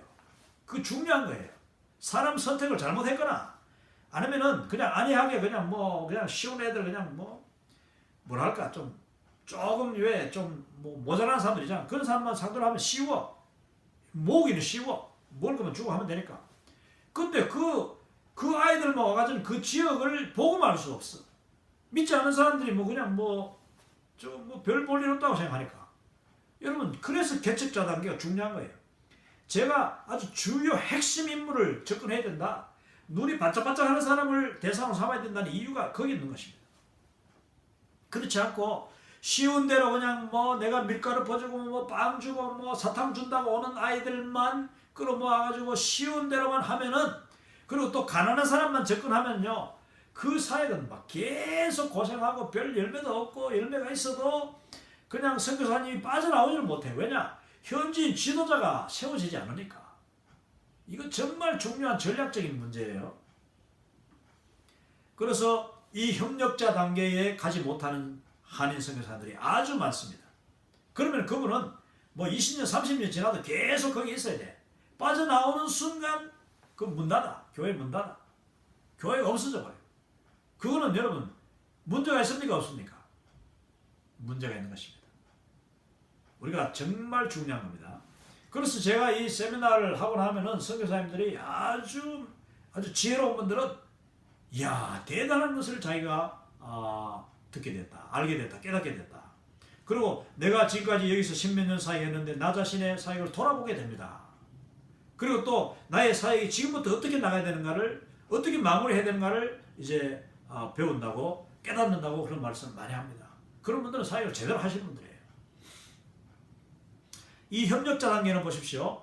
부모와 자식 관계에서 성인 대 성인의 관계로 전환해야 한다. 부모와 자식 관계, 영적으로 아직까지 어렸던 단계가 조금 이제 어느 정도 자라고 성경도 알고 가르칠 수 있는 여러 가지 이제 그런 그 단계를 거쳐가지고 또 그런 이제 경험을 자꾸 줘가지고 할 수 있는 기회를 줬어. 뭐 할 수 있으면은 설교도 시키고 성경 공부 시켜가지고, 여러분 현지인이 좀 못해도 설교도 시켜야 돼요. 그리고 가지고 그 사람들이 기도도 시키고 예배 인도도 시키고 이래서 뭐 그냥 선교사님이 어디 출장을 간다든지 아니면 뒤에 앉아가지고 딱 그냥 지켜보다가도 자기들끼리 잘 할 수 있는 단계가 가야지 된다. 그러면 그게 벌써 영적인 성인이 되는 거예요. 지도자가 되는 거죠. 이렇게 천환이 돼야 된다. 단계가 올라가야 된다. 1학년이 계속 1학년만 있으면 되겠습니까? 초등학교 졸업해야 되는데 계속 초등학교 수준만 있으면 되겠어요? 그 중학교 단계를, 고등학교 단계를, 대학교 단계를 계속 이제 올려야 되는 거예요. 그러면 이 선교사님은 자기 나름대로 그 훈련할 수 있는 그 가진 것이 또 있어야 돼요. 자기가 가지고 있는 것이 이 뭐 퍼스펙티브 훈련시키든지 아니면 성경을 책별로 공부를 하든지 또 뭐 교리를 공부하든지 얼마나 가르칠 게 많습니까? 그걸 이제 각 사람마다 다르게 하든지 아니면 그룹을 하든지 이렇게 해서 계속 내가 결국 가르친 것만큼, 내가 입에 넣어준 것만큼 그들에게서 나온다는 것을 우리가 알아야 돼요. 그래서 영적인 성인 지도자로 삼아야 된다. 두 번째 보면 양측은 선교사님이나 현지인이나 변화에 힘이 든다 해서 변화에 힘이 든다. 이거 정말 너무 맞아요. 첫째, 많은 선교사님들이 이 변화가 힘이 들어가지고 특히 한국 사람들하고 포기해버려요. 아이고 내가 가면 좀 더 애 먹으면 되지, 내가 좀 수고하면 되죠. 매일 먹여주는 일만 해. 매일 먹여주고 잔소리하고 옷가루 입혀주고 빨래해주고 뭐 뒤치다거리 해주고 말이야. 그러면 안 돼요, 여러분. 이 중요한 겁니다. 변화에 힘이 드는 건 사실이지만 그러나 그 단계로 올라가야 된다. 그러려면은 내가 때로는 포기도 하고 사도적인 포기도 하고 또 사도적인 초점이 필요하고 어떤 그 할 만한 사람을 딱 분별해야 된다니까요. 뽑아가지고 그 사람에게 집중적으로 훈련시키고 아니면 뭐 집에 내려가다가 그냥 막 살면서 숙식하면서 훈련시켰던 예수님처럼 소수 정예를 훈련시켜야 돼. 그 힘이 든다는 말은 또 현지인도 힘들어. 현지인들이 사실은 특히 이제 교육을 많이 받지 못한 현지인들이 많지 않습니까? 그 공교육. 그런 분들은 두려움이 많아요. 두려움도 많고 자신감도 없고 또 안 하려고 하죠. 부끄러움도 있고. 자, 그 어려움을 잘 극복하도록 격려하고 도와주고 또 지혜롭게 또 잘 이렇게 그 단계를 만들어가지고 자꾸 자신감을 심어줘서 그 사람이 잘하고 이게 바로 훈련이라는 트레이닝, 리더십, 지도자의 양성이죠. 그리고 교회가 성숙하기 위해서는 이거는 필수적인 단계이다. 교회가 성숙하고 자라야 된다. 선교사님이 자기 혼자서 다 하는 그 교회는요 절대로 안 됩니다. 이 선교사님이 또 뭐 그 현지 말을 또 안 배우면 안 돼요. 현지 말을 안 배우면은 선교사는 자기 하는 말 그 수준만큼 현지를 가르칠 수 있잖아요. 정말 중요한 거예요. 그래서 교회가 성숙하고 사역이 성숙하고 열매가 맺히려면은 반드시 이 어려운 단계들을 이겨내야 된다. 그래서 협력자를 양성해야 된다. 지도자를 양성해야 된다. 이거 절대적입니다. 내가 예를 들어서 하다가 모자라면은 그 청년을 그 현지인을 어떻게 성경학교를 보내든지 신학교를 보내든지 아니면 뭐 현지 대학 고등학교부터 다시 시키는 사람도 있어요. 저는 좋은 방법이라고 생각합니다. 그 중에서 머리가 아주 뛰어난 사람 있잖아요. 어느 사회 가든지 뛰어난 사람이 있어요. 머리가 뛰어난 사람이 있어요. 그러니까 그것도 공부머리, 아는 사람은 또 뭘 만지고 만드는 머리, 이 재능이죠. 뛰어난 사람들을 각자에 맞게 그들의 그 재능을 극대화할 수 있는 학교를 보내든지 훈련소를 보내든지 뭐 간호학교를 보내든지 뭐 의사를 만든 사람도 있어요. 교수를 만든 사람도 있어요. 그러면은 그 사람은 내 교회의 지도자가 되든지 아니면 그 나라의 지도자가 돼. 이거는 지금 한 교회 이야기이기도 하지만 한 동네 이야기지만은 선교사님의 학위에 따라서 그 나라의 민족의 지도자까지 만들 수 있다. 뭐 얼마든지 가능하죠. 그 의사를 만든 선교사님들, 제가 의사 만든 이 볼리비아도 가니까 벌써 뭐 이 자기 제자들을 갖다가 교수를 만들고 벌써 대학을 다니고 있고. 그러면 그 사람들이 앞으로 자기 하는 사역에 동참하든지 아니면은 자기가 완전히 물러서더라도 그 사역 전체를 다 맡을 수 있는 아주 놀라운 그런 분들이 지금 우리 한인 선교사님들이요 전 세계에 쫙 깔려 있어요. 저는 뭐 선교지 갈 때마다 아주 탁월한 선교사님들을 제가 만나고 제가 고개 숙여서 너무나도 놀라운 분. 자, 마지막 현지인 지도자들이 외국 선교사들과 동등한 상대가 되어 일하도록 해야 된다. 이 동력자가 되면은요, 이 사역을 나눌 때 균등하게 나누고 점점 중요한 일을 맡기고 때로는 내보다도 더 중요한 일을 맡겨야 돼. 어느 단계에 가서는 이제는 내가 빠져나오려고 하면은 내가 그러니까 자리를 완전히 그 현지인에게 물려주려고 하면은 내가 하던 일을 다 이 사람이 할 수 있도록 기회를 줘야 되는 거예요. 그러려면은 뭐 자꾸 뭐 지시하거나 뭐 이렇게 하면 안 돼. 조금 부족한 것 같아도 그 사람을 격려해주고 세워주고 너는 이제 정말 지도자다.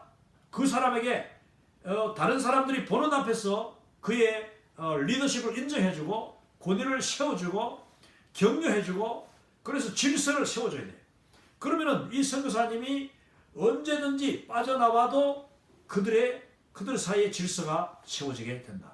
이 영적인 질서는 정말 원래 영적인 그 가르치는 사람, 영적인 권위자가 어떻게 하느냐에 따라서 그게 잘 되는 거예요. 뭐 그냥 질서도 없이 막 서로 싸우게 만들면 안 돼. 자, 마지막으로 그러면은 이 네 번째 P는 이 참여자라고 해서 participant인데 이 participation이 바로 참여한다, 참여죠. 이게 뭐냐면은 선교사가 이제 자기가 개척해서 양육하고 훈련시킨 그 교회가 이제는 현지인 지도자에게 다 이렇게 독립적으로 넘어가는 단계로 만드는 거예요. 그리고 선교사님은 거기서 빠져나와서 첫 번째 뭐라고 했습니까? 자기가 다른 지역에서 개척하든지, 많은 선교사님들이 그렇게 하죠. 자기가 뭐 한 곳에서 왕노릇하지 않고, 이 왕노릇이라 하니까 뭐 합니다만은 이 많은 분들이 사실 그 한국 선교사님들이 이게 편하니까 자기가 뭐 있었던 한 30년 된 데서 20년 이상쯤 되면 이제 그 동네 뭐 아는 사람 다 하지요. 모든 사람들이 와서 또 뭐 선교사님 하지요. 이러니까 그만 거기를 떠나지를 않아요. 떠나기를 싫어하고 자기가 그 지역의 유지로서 좋은 차원에서는 좋아요. 그런데 그러면서도 만약에 그 현지인을 키워가지고 현지인들이 잘 한다면 자기가 그냥 어떤 역할 이런 분담에 있어서 자기가 이제는 중요한 일을 하지 않고 현지인들이 다 운영하도록 하면서 자기가 옆에서 도와주는 것 같으면은 뭐 꼭 나오지 않아도 물론 되겠죠. 그런데 그게 쉽지 않습니다. 거기 있으면서 현지인들한테 잘해라 하는 게 쉽지 않아요. 근데 많은 분들이 이 부모 단계에서 이 동력자 단계, 그러니까 이 파트너 단계로 올라가지 못했기 때문에 계속 부모 역할, 계속 최고 그냥 왕노릇 하는 거야.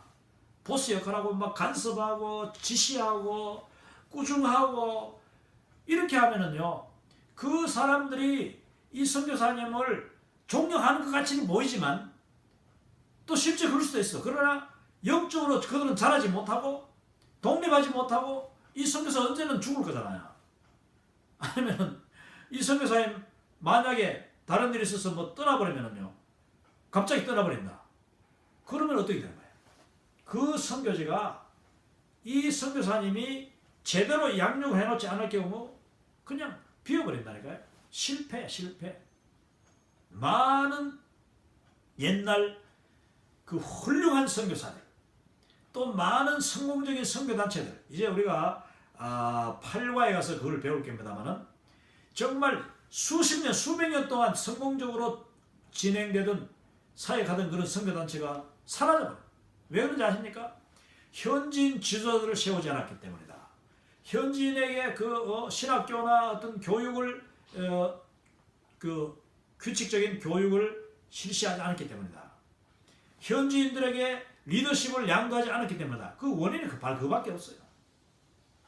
그 하나님 앞에 갔을 때에 참 책망받을 일이요.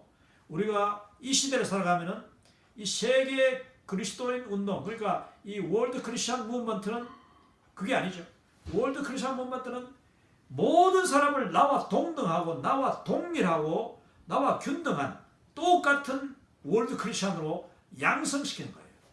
제2의 헌신자로 만드는 것이, 나 혼자만 헌신하고 다른 사람은 다 내 밑에 뭐 내 일꾼 내 신부름 이게 아니다.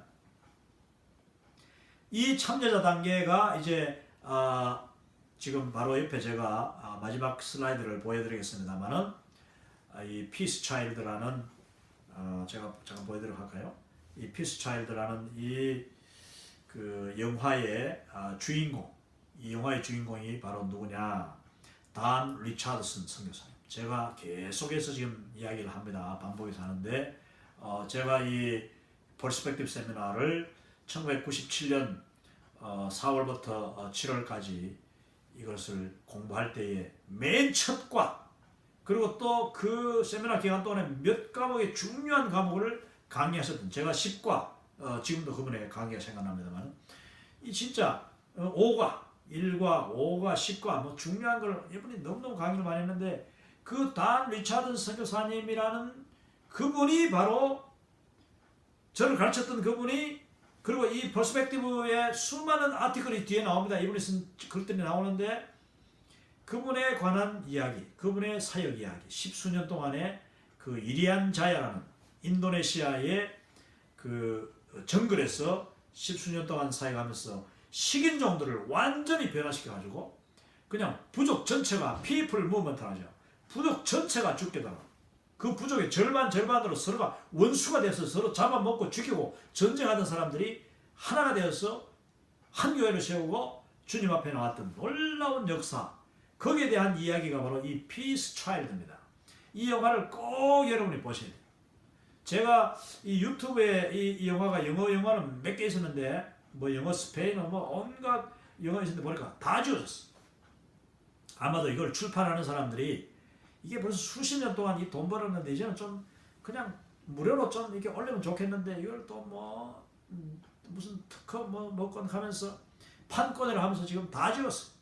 그래가지고 이 피스차일드가 지금 없어요. 없는데 여러분 한국의 그 기독교 서점 가면 이거 팝니다. 아니면 인터넷으로 오더하면 얼마네요? 제가 이걸 보여드리려고 해도 이걸 보여드릴 수 없어요. 사실 법적인 문제가 있기 때문에.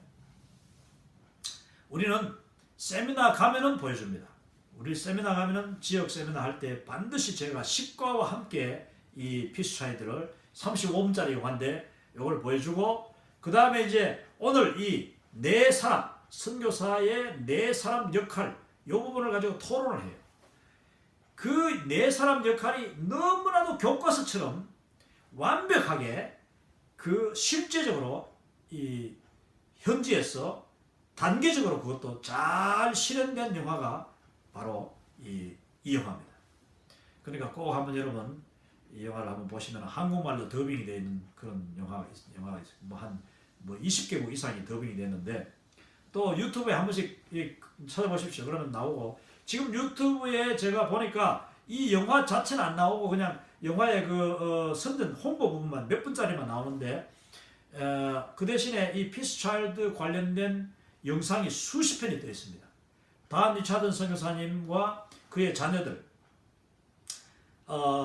그 이레안자의 정글 속에 들어갔던 게 지금 벌써 56년인가 됐는데 60년이 다 돼가요. 제가 어릴 때 뭐 그 나이쯤 되죠.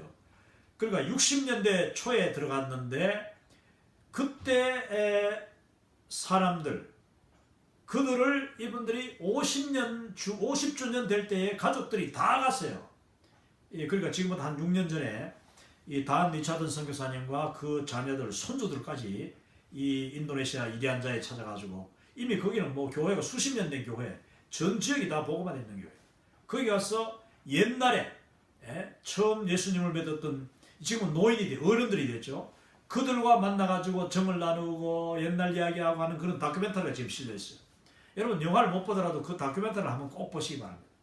그러면은 한 선교사가 식인종 사회에 들어갔어. 정글 사회. 아무것도 없는 맨 땅에 들어가서 맨 땅도 아니고 이건 정글이죠. 모기가 득실득실하는 거기 들어가서 집을 짓고 그 다음에 그 현지인들의 도움을 받고 현지인들에게 도움을 주고 어떻게 하면서 그들에게 복음을 전했는가. 또 어떻게 그 현지인 지도자들을 주요 핵심 인물들을 이 제자로 삼았는가. 아주 놀라운 그 단계, 개척자 단계, 부모 단계, 그 다음에 동력자 단계, 참여자 단계. 이 단계가 그대로 나옵니다. 자, 다시 돌아가서 이제 마지막 단계를 마무리하고 오늘 강의를 마치려고 합니다. 자, 여기서 마지막 단계가 이제 참여자 단계인데 그 영화에 보면은 단 리차드슨 선교사님 부부가 자기가 개척한 그 교회에 오랜 시간이 지나고 난 뒤에 찾아가가지고 자기가 지도한 그 현지 추장이 자기한테 그 말을 가르쳐주는 사람이에요. 그 나라 그 부족 말을 가르쳐준 사람을 자기가 또 이제 제자화 시켜가지고 그 사람이 그 동네의 장로가 된 거예요. 설교자가 됐어요. 그래서 그 추장이 설교하고 또 예배가 전체 그 현지인들이 예배를 드리는데 거기에 이제 뒤에 앉아가지고 부부가 예배 참석하고 또 마지막에는 성찬식을 하는데 그 성찬식을 이 목사님이 오랜만에 왔으면 목사님이 성찬식 할 것 같지 않습니까? 그 한국적인 생각이죠. 그렇잖아요. 이 선교사님은 부부가 뒤에 앉아서 현지인 장로들이 주는 성찬을 받고 있는 거예요. 이게 바로 철저한 참여죠. 그들의 예배와 그들의 그 교회 거기에 이제는 선교사가 외부인이 돼가지고 방문을 해서 참여하는 거예요. 이거를 참여자라고 합니다. 그러니까 교회마다 몇 주년 기념이 있다든지 아니면 중요한 행사 장로 안수식이 있다든지 이럴 때 이제 이런 분을 초청할 때나 그러면은 가서 그들의 즐거움에 동참하고 또는 그들의 슬픔에 동참하고 중요한 행사에 동참하는 거예요. 이게 바로 참여자다. 참여한다는 뜻은 여기 보니까 선교사는 교회를 그 현지 교회를 강하게 키우면서 점점 성장시키면서 재생산의 목표를 설정하고 재생산의 목표를 설정해야 됩니다. 이제 몇 년 안에 우리 교회는 독립한다. 재정적으로 독립한다. 몇 년 안에 우리 교회는 완전 현지 지도자가 설교한다. 누가 설교자가 될 것이다. 이걸 갖다가 목표를 세워야 돼요. 제가 아는 그 아주 우리 훌륭한 우리 한인 선교사님, 무슬림 그 선교 시드 선교회 이제 선교사로 무슬림 저 카자흐스탄 알마티에서 12년 동안 사역을 하셨는데 12년입니다. 12년 동안 이분은 이 방법대로 했어요. 해가지고 현지인들을 개척해가지고 그다음에 지도자로 양성해가지고 부모 단계, 그다음에 동력자 단계, 동력 단계는 그분들에게 설교를 이제 돌아가면서 몇 명을 뽑아가지고 설교도 시키고 그 중에서 또 뛰어난 사람들을 또 뽑아가지고 더 설교를 더 자주 시키고 그다음에 지도자 그룹을 만들어가지고 무슨 재직회같이 이렇게 운영위원회를 만들고 그러면서 이제 자기가 떠나오기 몇 년 전부터는 내가 지금부터 몇 년 사이에 내가 떠나는데 그때까지 해마다 미국에서 오는 한국에서 오는 그 선교 후원금을 줄이겠다. 여러분들이 이제는 자립을 해야 됩니다. 이게 놀라운 거죠. 자립을 하십시오. 그래서 이제 11조 훈련도 시키고 감사헌금 훈련도 시키고 이렇게 하면서 그 나중에 자기가 떠나올 때는 완전히 재정적으로 자립이 되고 또 현지인 지도자가 2명이 이 설교를 하고 또 이제 운영위원회도 갖춰지고 거기서 또 선교사까지 다른 무슬림 지역으로 선교사까지 가게 되는 이거 완전한 거예요. 여러분 한국 선교사님들 이렇게 하시는 분 많습니다. 잘하는 분들 너무 많아요. 이제 지금 또 선교사 나가는 분들은 다 이런 훈련을 받아가지고 또 아예 처음부터 고을이 그래요. 지금은 뭐 선교사로 가는 분들이 내가 거기에 뼈를 묻겠다 하는 사람은 별로 없어요. 그래서도 안 되고 또 우리 지금 뭐 선교사로 가는 분들이 뼈 묻기 전에 예수님이 오셔야죠. 특별히 저 뭐 무슬림 지역이나 도저히 복음을 드러내놓고 전가할 수 없는 데는 또 달라. 그런 지역은 드러내놓고 전도할 수 없고 그 교회를 공개적으로 세울 수가 없으니까 거기는 그냥 가서 사는 거예요. 살면서 어쩌다가 하나님이 정말 연결해 주시면은 또 개인적으로 전도하고 그래도 그 교회를 거기서 세우는 건 어렵잖아요. 그러면 그 선교사님이 거기 정말 뼈를 묻어야 될 수도 있어요. 죽음을 각오하고 거기에 가니까. 그러나 대부분의 선교지 뭐 이렇게 자유하게 복음을 전할 수 있는 데는 내가 가서 뼈를 묻는다 하면 안 돼. 물론 하나님이 뭐 우연 질병이나 그런 그 사고나 어쩔 수 없는 그런 일로 내가 거기에 죽으면 죽으리라 이런 각오는 할 수 있지만 내가 거기서 뭐 늙을 때까지 죽을 때까지 뭐 대대손손 선교사 하다가 죽겠다는 것은 잘못된 거예요. 아시겠습니까? 자, 선교사는 그 교회와 그 현지 지도자들을 강하게 훌륭하게 키우되 훈련시키되 재생산의 목표 우리 교회는 앞으로 몇 년 안에 독립하는 교회가 되고 나는 몇 년 안에 다른 지역으로 선교를 떠날 것이다. 아니면 미국으로 나는 뭐 가는 식으로 할 것이다. 은퇴할 것이다. 그리고 여러분이 이제 독립적으로 서야 된다. 이걸 갖다 분명히 목표를 정해주고 그 다음에 현지인들에게 완전한 리더십을 내줘야 돼요. 그 많은 훈련을 시켜놓고 나중에는 그런 권한을 줘야 되는 거죠. 그리고 기회를 주고 훈련시켜가지고 잘한다. 그 다음에 자기는 빠져나가는 거죠. 선교사는 두 번째 더 이상 동등한 협력자가 아니며 여기서 선교사는 더 이상 동등한 협력자가 아니고 선교사는 뭐예요? 이제는 초청을 받을 때만 선교사님 우리 이번에 장로들을 세웁니다. 장로 임직식에 좀 와주십시오. 그러면은 뭐 선교사님 부부가 가는 거죠. 또 너무 자주 가도 안 돼. 가서 간섭해도 안 되고 이렇게 참여자가 되고 가서 칭찬해주고 격려해주고 여러분 얼마나 중요하고 참 아름다운 모습입니까? 그리고 마지막 절에 보니까 교회는 다른 지역에 제1단계를 위한 계획을 실행한다. 여기서 교회라고 했는데 선교사가 먼저 내가 여기를 떠나면은 나는 뭘 하겠다. 첫 번째 가장 좋은 게 뭐라고요? 할 수 있으면은 다른 지역에, 또 다른 지역에 아직 교회가 없는 그 지역에서 가까우면서 그 지역의 문화와 비슷한데 가면은, 여러분 이제 선교사 나이도 많고 한데 전혀 새로운 데 가면은 말을 새로 배워야 되고 문화도 새로 배워야 되잖아. 그러나 그 지역에서 이미 내가 말도 알고 문화도 알고 다 아는데 선교사님이 이제 내가 그동안 키운 교회를 다 물려주고 완전히 같은 비슷한 문화하고 같은 지역인데 아직 교회가 없는 동네가 있다면은 그리로 들어가는 거예요. 거기 가서 개척교회를 다시 시작합니다. 그러면서 할 수 있으면은 이 독립된 이제 교회가, 내가 이제 완성시킨 교회가 나를 후원하도록 하면 더 좋겠죠. 재정적으로 후원하고 또 한 번씩 전도팀이 와서 또 같이 전도해주고 얼마나 좋습니까? 그러면은 정말 아름다운 모범을 보이는 거예요. 그러면 이 나의 제자들도 그 교회에서 나도 목사님 따라가겠습니다 하든지, 아니면 나도 목사님처럼 또 다른 지역에 가서 전하겠습니다. 이게 바로 이제 인디아 이런 데서 놀랍게 이루어지고 있는 그 동족 간에 같은 나라 안에서 선교사로 가는 현상이 일어나는 것입니다. 이 선교지 현지인이 자라가지고 선교사가 되는 거예요. 그걸 이제 이 1단계를 위한 계획을 다 알려주고, 나는 어디 가서 내 개척할 거야. 아니면 도저히 안 되면 나는 미국 가서 어떤 일을 할 거야. 내가 한국 가서 목회할 거야. 아니면 어디 신학교 가서 가르칠 거야. 뭐 나는 이 퍼스펙티브 월드 크리스천 무브먼트를 전 세계에 다니면서 내가 이게 가르칠 거야.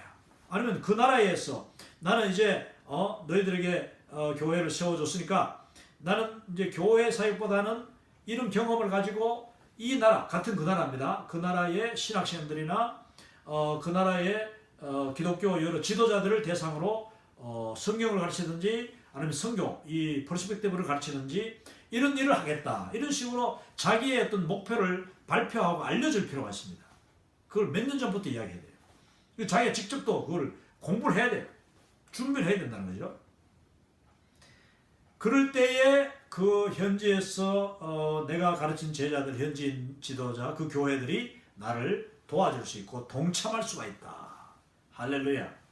여러분, 우리 거듭 말씀드리지만은 지금도 제가 지금까지 90여 개국 선교지를 돌아볼 때에 많은 우리 한인 선교사님들 정말 뛰어나게 얼마나 눈물로 이 개척자 단계를 거치시고 또 부모 단계, 양육자 단계를 거치시고 그 다음에 동력자 관계에 있는 분들이 많고, 지금도 현재들과 동등하게 동력자 관계에 있는 분들, 또 더 나아가서는 이제 자기가 이제는 내가 떠나겠다.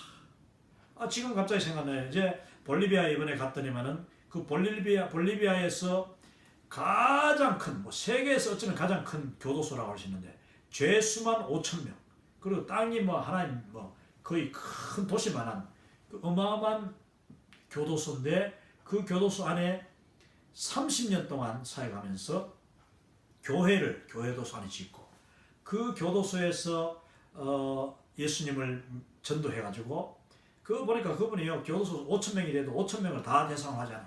우리가 가도 뭐 5,000명 다 광고해가지고 막 그냥 막 떼를 지어서 모이도록 하지 않아. 단지 자기 제자들만 모였는데 거의 뭐 그날도 거의 150명 정도, 한 200명 이상 된대. 그 제자들이 계속 공부하고 성경 공부하고 하루에 2번 예배드리고, 또 그 다음에 그 학교 신학교가 있어. 신학교를 가르치고, 그 다음에 또 거기서 이제 재수를 마치고 이제 출옥을 하면은 그들에게 또 지역교회를 맡기고 개척을 시키고, 그들이 다 가서 또 복음전도하고, 그 중에 보니까 그 볼리비아 공군 장교 출신, 공군 조종사 출신이 어쩌다가, 예수님 믿기 전이죠, 어쩌다가 마약 밀매에, 그 나라는 뭐 공무원 군인들도 다 가난하니까 그냥 마약 밀매에 동원돼가지고 자기가 조종하는 그 전투기를 가지고 마약을 밀수하다가 잡혀가지고, 그 교도소, 벌써 뭐 오래전이죠. 그 청년이, 그 볼리비아 장교가, 공군 장교가 교도소에서 이 선교사님 여자 선교사님 예수님을 만나가지고, 할렐루야, 지금은 그분이 목사가 됐는데, 아니 뭐 그 나라 엘리트 공군 장교가 예수님을 믿고 그 옥중에서 예수님 믿고 밖에 나와서 막 얼마나 뜨겁게 복음을 전하고 하는데, 그 교회가, 우리가 마지막 주일은 거기서 예배 드렸는데 아주 막 교회가 충만하고 예배를 2시간 반 3시간 드리는 거예요. 교인이 보니까 한 400~500명 모이지 않나. 대단했습니다. 여러분 이게 바로 그 현지인을 그러니까 그 교도소에 가서 교회를 세우고 그 얼마나 그 개척자 단계가 힘들었겠습니까? 여자의 몸으로. 지금 그분이 뭐 70대 후반이신데 그러니까 뭐 30몇 년 전이면 거의 뭐 40대 뭐 이러잖아. 근데 그 선교사님이 개척자 단계, 부모 단계 그 교도소 험한 친구들을 다 쌓고 먹이고 재우고 입히고 가르치고 하면서 무엇보다도 그들을 이 훌륭하게 제자화가지고 이제는 뭐 동력자가 그 예배가 막 얼마나 교도소 안에 예배가 충만한지 모든 사람이 정말 그 충만한 목사와 같더라니까요. 예배 인도자, 찬양 인도자, 그냥 기도자 모두가 다 정말 그 변화된 얼굴이 놀라웠습니다. 우리가 가니까 내가 더 죄인이라는 것이 거기서 금방 드러나. 여러분 이와 같이 그들을 동력자 삼고 이제는요 그 선교사님이 이제 목표가 뭐냐면 내가 이제는 나가는 겁니다. 물론 연세도 많고 이러니까 나와서 이 일을 누군가 또 맡길 수 있는 뭐 현지 지도자가 이미 세워졌고 또 한국 사람이 오더라도 이제 계속 그들과 협력하는 이제 이 나라가 가난한 나라니까 저는 그것도 또 중요하다 생각해요. 또 교도소 사이가 특수하니까 외국인이 거기에 또 같이 있으면 좋은 거죠. 그 기다린다는 이야기를 들었습니다. 여러분 하나님의 이 사역은 지금도 전 세계에서 이렇게 월드 크리스천 무브먼트가 일어나고 있고 거기에 앞장서가는 헌신된 일꾼들이 많고 여기 보십시오. 마지막 이 소개하는 사진은 바로 제가 러시아 시베리아가 뭐 광활하고 방대한데 그 중에서도 이 서부 시베리아 이 노보시비리스크라는 말은 노보라는 뉴라는 뜻이에요. 그리고 시비리스크는 새로운 시베리아. 이 새로운 개척 시베리아 개척지대 아주 큰 도시입니다. 시베리아 한복판에 있는 도시인데 저기서 이제 우리 한인 선교사님들, 유학생들 그리고 한인 교회 성도들 모아가지고 세미나를 했습니다. 정말 여기도 러시아 청년들 그 러시아에 교육을 못 받은 사람이 있는가 하면은 대학을 나온 사람도 있고 그 러시아인들을 복음 전해가지고 이 선교사님들이 다 그들 제자 훈련하고 있어요. 그래서 그 제자들이 이제 나가서 또 막 교회를 개척해가지고 러시아 교회를 그 놀라운 역사가 지금 러시아에서도 특히 이 시베리아에서 일어나고 있다. 톰스크 이 노보시비리스크 그 지역이 정말 벌써 지금은 뭐 엄청나게 추운 동토의 땅이 되어 있을 텐데 거기 계신 선교사님들에게 안부를 전하고 또 이런 추운 데서 사역하는 우리 선교사님들을 위해서 기도하셔서 그들의 사역이 정말 이 네 사람의 역할을 너무나도 잘 감당하는 우리 모든 선교사님 될 수 있도록 기도해 주시면 대단히 감사하겠습니다. 오늘 그러면 여기서 7과 첫 번째 강의를 마치도록 하겠습니다. 감사합니다. 할렐루야.